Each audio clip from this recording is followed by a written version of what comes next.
Hello and welcome back. Thank you, as always, for joining me and especially for your dedication and commitment to your practice, which is huge. It really is. It really is. And just consider how important it is that you're taking 15 to 20 minutes out of your day or your evening right now.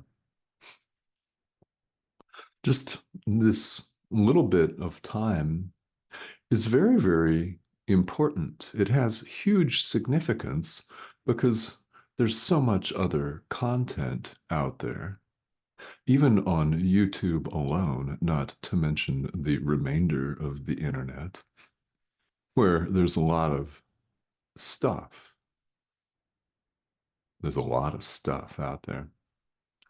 And here you are, which is very significant and it's very important. And well, to me, it demonstrates many things. First of all, I welcome you to this discussion of A Course in Miracles. And you may wonder what I'm actually talking about, that your willingness to show up demonstrates many things. Well, first of all, it demonstrates that you can learn this course. I know you can. You've shown up. Also, you've been listening to the call of our inner teacher to awaken. You've been listening to the call, capital C, if you want to call it that. The call of the Holy Spirit, or if you want to call it any other name, to awaken, to leave the ego to the side, just drop it and awaken. You've listened to this call multiple times in this lifetime alone. If you had not, you would not be watching. There is every reason why you're paying attention right here today. So let's just acknowledge that right off, because I appreciate very much your dedication and commitment to your practice. I thank you for that very much. It's huge. This course is well over 1,000 pages in length. When you put together the three major components of the text, the workbook and the manual for teachers, throw in the supplements, the clarification of terms, it's big, thick book. And it's frequent. It's quite frequent that people feel overwhelmed or bogged down by this material. It is because, in part, it's so thick, it's so large. It's also because, like any spiritual tradition, the ideas expressed in the Course get repeated over and over. That is, of course, 100% deliberate, because Jesus, who dictated the Course, knows exactly what he's doing, doesn't he? Most certainly. It's important because as adult learners, we do, in fact, need to hear the same ideas many, many times, multiple times. We need that because of our ingrained, stubborn unwillingness to look at them. The attitude, this modern cultural attitude of that's so yesterday. I've already seen that. I've learned it. Really? Have you really learned it? That attitude is completely unhelpful on the spiritual path. We need to hear the ideas many times, over and over, in fact, because it might be the 100th time that we hear the exact same thing that we actually get it. So I get it. People tune in and out to conversations such as this. I continue to offer them for this very reason. It may be today where that light pops on and you get it. And when you do, and you may have had some of these experiences along the way, it's a beautiful thing, and there's no going back. You simply don't see things the same way, and you never will. And let's all be glad for that. So, the course contains many simple ideas repeated over and over in different language because it hits you differently on a different day. Again, it might be the 100th time that you hear the idea that we're going to talk about for the remainder of the time, and you'll get it. Just get it. Get it. Not intellectually understand it, but understand it on a visceral gut level, a level that inspires you to go forth and put it into practice right now in your daily life. This is where we learn the best. Yes, it's important to have some concept, some intellectual understanding of these ideas, but there's no need to get bogged down in that. We really learn through practical application. Spirituality is all about practical application. It's in putting the ideas into practice that our experience shows us that they're true. It demonstrates or proves to us that the ideas that we're studying are true. What better way to learn than by direct experience? So, no matter what you take away from this or any of these conversations, I invite you to practice. Put the miracle of true forgiveness into practice. Extend love to your brother.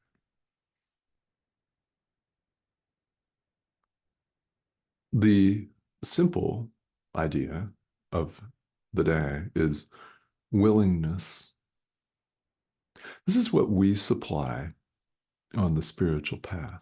A little willingness. Course calls it a little willingness. That's what we supply here. A willingness to do what? A willingness to learn. A willingness to show up and to acknowledge, even if it's only for a half second, that we've been wrong about things. We've been wrong about the world and ourselves and one another. We don't see things the way they are. Our perception is upside down and in need of correction. So we invite our inner teacher to correct it. We bring only the little willingness to show up right here in the present moment, willing to learn. So simple, so important. And we find it sometimes really difficult. I mean, really, really hard to do. It's not a lot in this context, is it? I mean, it's really not moment to moment. We show up willing to acknowledge that things are not as they appear to us, which deep down we do acknowledge. We all know that, or we wouldn't be interested in spirituality. We know that this is not us, that there's more to it than that. And there is. There's more to it in life. There's more to all of this than simply showing up for work Monday through Friday, if that's the work schedule that you work. There's more to it than simply paying our bills. While that's very important, that's not everything, is it? There's more to it than just meeting the needs of this communication device, mechanism, thing. We appear to inhabit it. In fact, we've managed to convince ourselves that this thing with a semi permeable membrane around it is us and encapsulates our mind, that we're inside it. Ha, not even. You know that. You do. You know that. We're not a body. That is a theme that is repeated deliberately, consciously and deliberately throughout A Course in Miracles.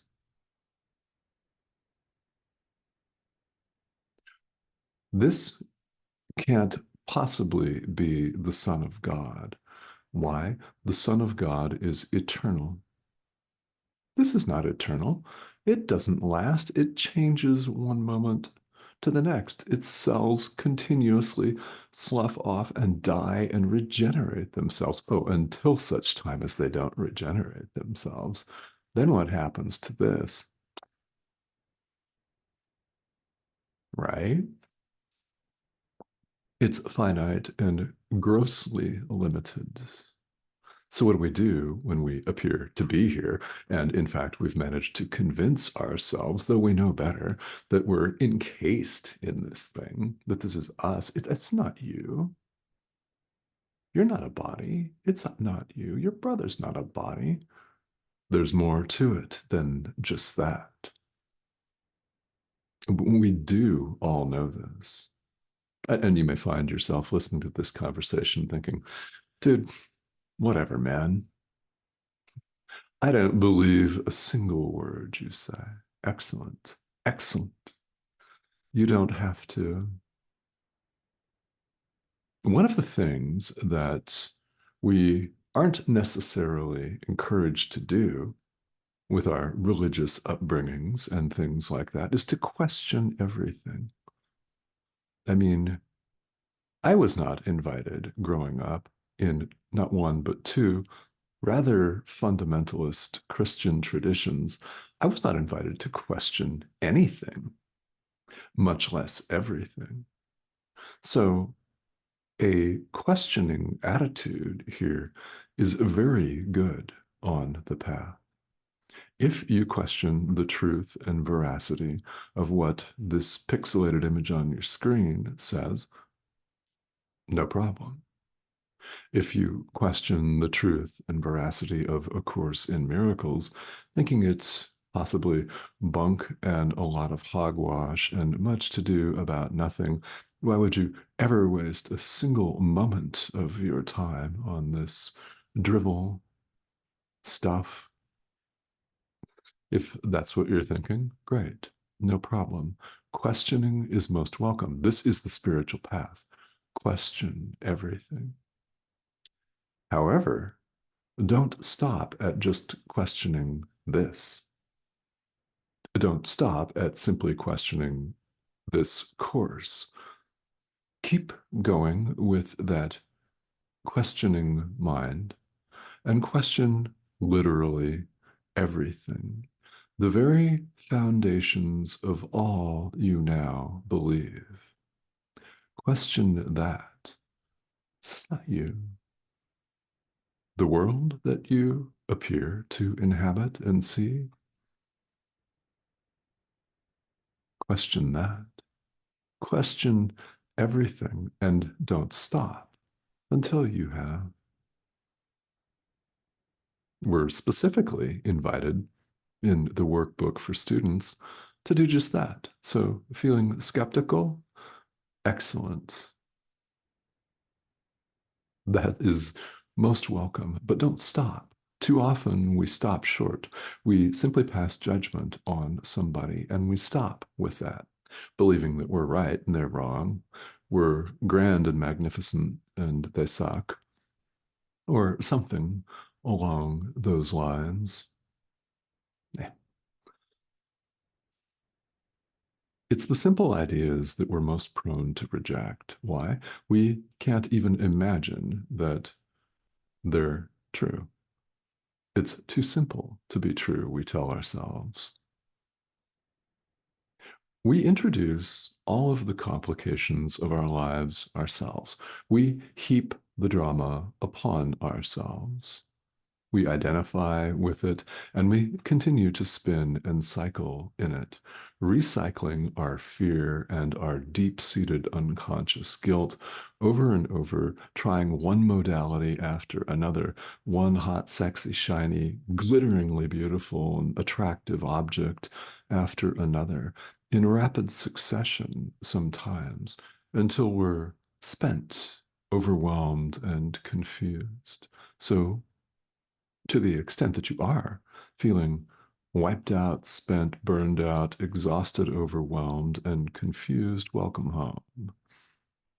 You have the opportunity right now to do the most simple of things. Bring a little willingness, even just a shred of willingness to learn, to accept the gentle and kind correction of your inner teacher, who will show you, if you let it, how to see, how to truly see the world, other people, yourself, everything that appears. When you allow this, things look differently. Situations that once bothered you no longer bother you. And you may take a moment out of your busy day years from now and think, oh man, wow, several years ago, I would have flown off the handle at that comment. Now it's nothing. Exactly. Perhaps you've had many such experiences. That is quite common on the spiritual path. And these are very, very helpful things to think about on those days when it feels like none of this is working. Yeah, we all have those days where it feels like all of this time and all of this energy and all of this dedication and practice isn't doing a single thing for us. Oh, but it is. Think of the person that you were when you began this practice, whatever your practice actually is. These videos are for everyone, whether you're a course student or not. Perhaps if you're not, you'll be inspired to pick this up and begin to learn. A little willingness, remember? Yep. It's very, very handy to think of, okay, who was I when I began this? Does that bother me now? Who am I now? How different is it? How much is that contrast a real contrast? Very useful because there are days when we want this to all happen yesterday. Perhaps you're having one of those days. They're quite common. We all have them. So that's a very helpful way of gauging on the path.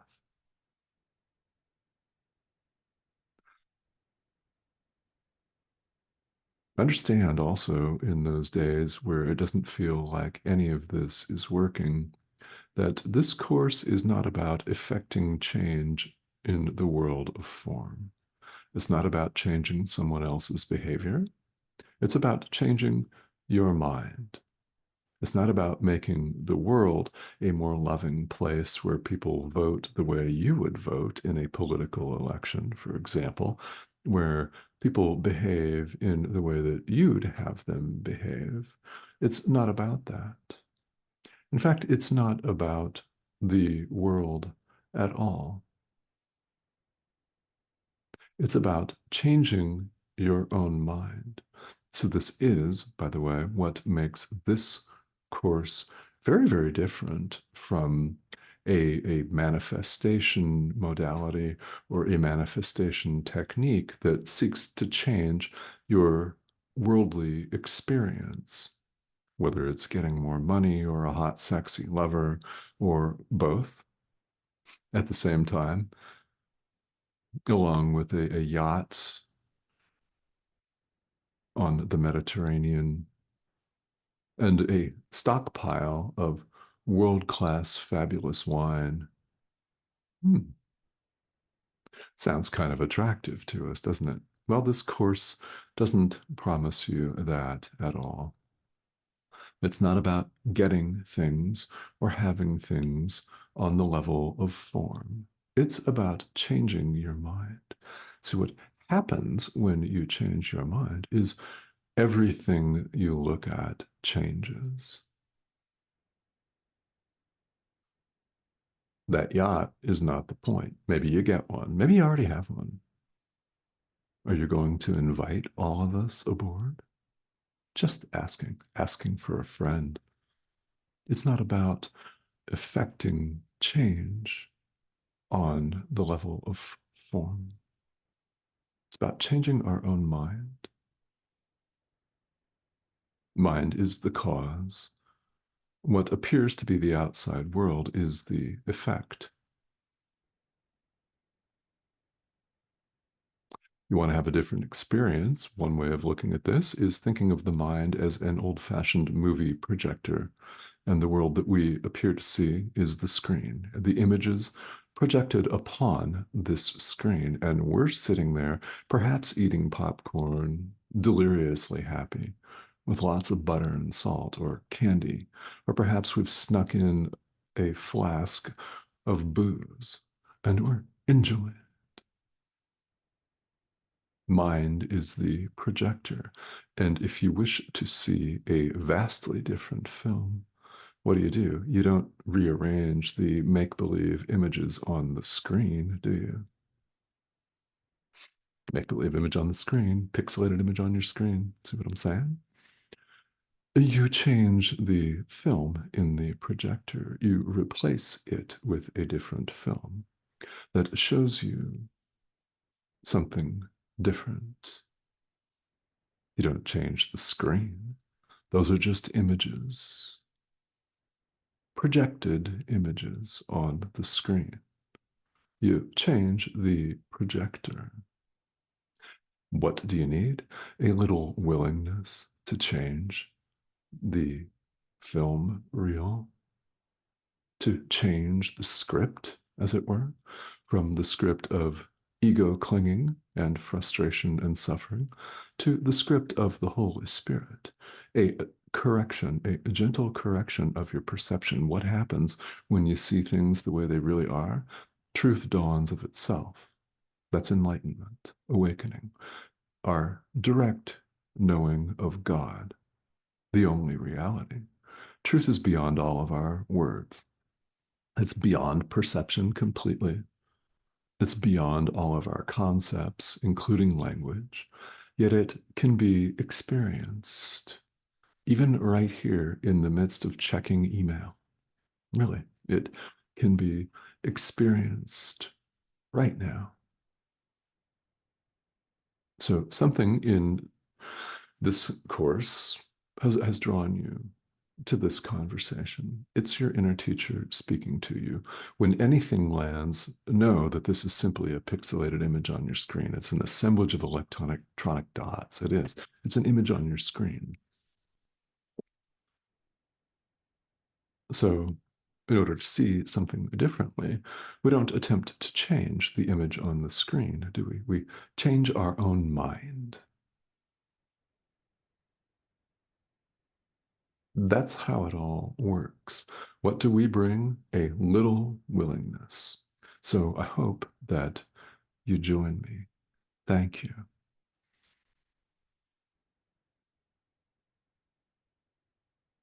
It's kind of funny, in fact. I never know what I'm going to say.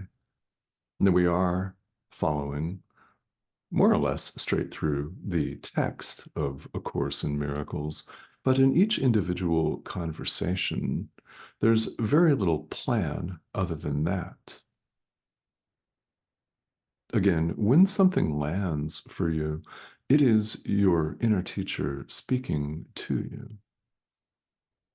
And to the extent that you have questions, again, the spiritual path is a path of deep self inquiry. So I welcome questions or comments here on the comment thread here in YouTube. You're more than welcome to pop in, ask a question, make any kind of a comment that you'd like. And well, yeah, even just to pop in and say hello. I'd love to hear from you. It's an international community. People are literally here from all over the world.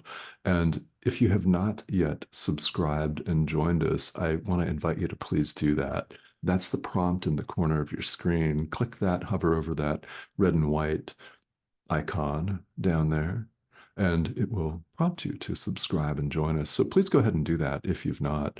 Again, it's international. We're talking about A Course in Miracles. Makes absolutely no difference what your religious or spiritual background is or was, or what you're practicing. This course is not a religion, it's not a cult. Rather, it's a self-study curriculum. And, well, the pixelated image on your screen will be back for more. So you're invited to join me. Okay. Thank you so much.